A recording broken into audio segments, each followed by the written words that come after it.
Welcome back. Now we want to tell you about an amazing local nonprofit agency that relies on the compassion of hundreds of volunteers to fly for free critically ill patients great distances from their homes to get the medical treatment they desperately need that often can only be found in distant cities, transportation they could not otherwise afford.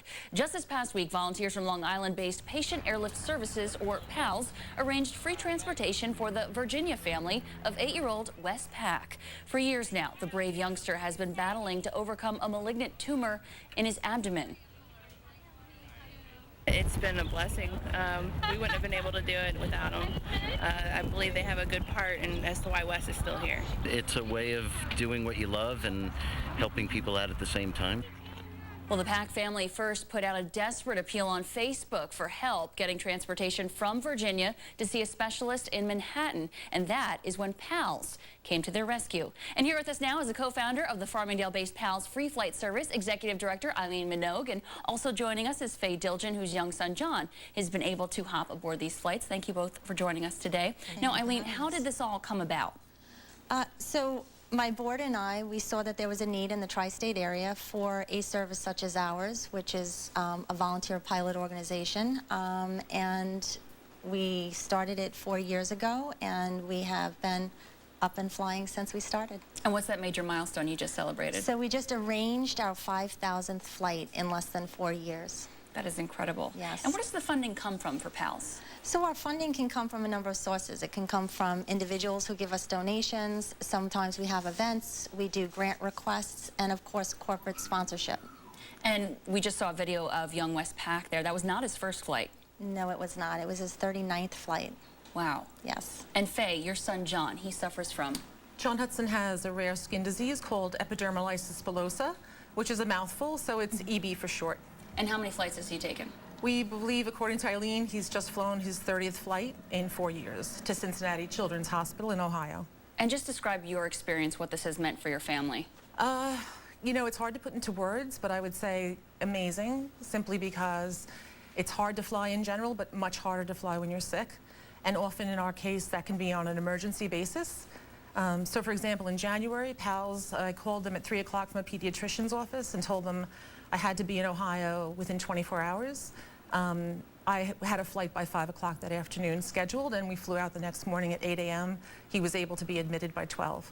So in less than 24 hours, I was from New York to Cincinnati Children's and into an emergency room, which is unbelievable. And these are some photographs of your son, John Hudson. Now, that's a nickname.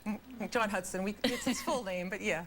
Oh, okay. And he loves flying. He loves flying. Now he does. He does, and so that's interesting as well, to take a child who's dreading going to a hospital and give them a chance to be on a private plane that's, in his case, needs to be air conditioned, and have a quick turnaround with no waiting at gates, no going through security, no filthy planes, I'm sorry, but it's true, and safely and quickly be where he needs to go without the stress and hassle of someone taking away too much medication, bandage, scissors, needles, and all the things we have to travel with.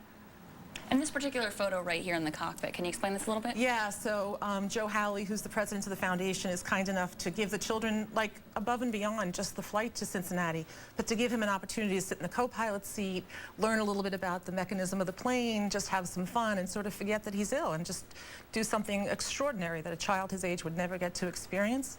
You know, that the price of the flight is one thing, but the experience is really above and beyond that. And Eileen, again, how much is the price of a flight? It's free. Well, typically, if you were to charge, how much would a flight like this cost? Depending on the aircraft, it could be anywhere from $300 to $1,500, depending. That aircraft is a jet. It's expensive to fly. So, but everything we do for the people we serve is completely free. And it's not just children that you help. It's not just children. We help adults. We work with the military. We have a PALS for Patriots program in which we take wounded military out of Walter Reed, and we work with MLB.com. They sponsor it, and we fly them to Major League Baseball games throughout the, the Northeast. Wow.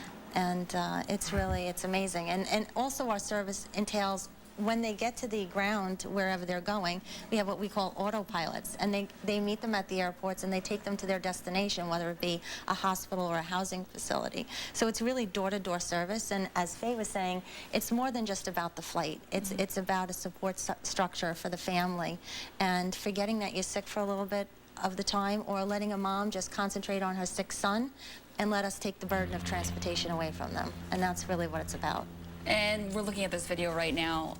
What comes to mind when you're looking at this? It breaks my heart.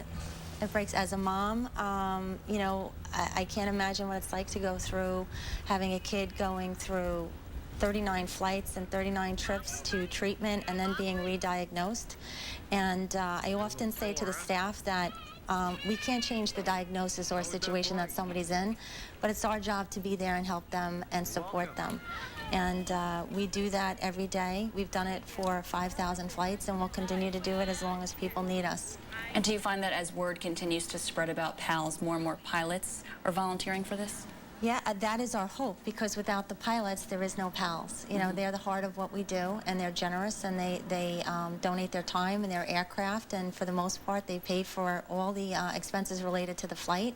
So we need as many pilots that are out there as possible to join us and, you know, enable us to say yes when moms like Faye call us and ask us for help. Okay, well, I want to thank you both so much for joining us today. It's a wonderful organization for Thank you sure. so Eileen much. Faye, thank you very much. And Thank if you. you need this kind of service, or if you want to join the cause and lend a hand, here's the website and phone number. That is www.palservices.org. The phone number is 631-694-0000.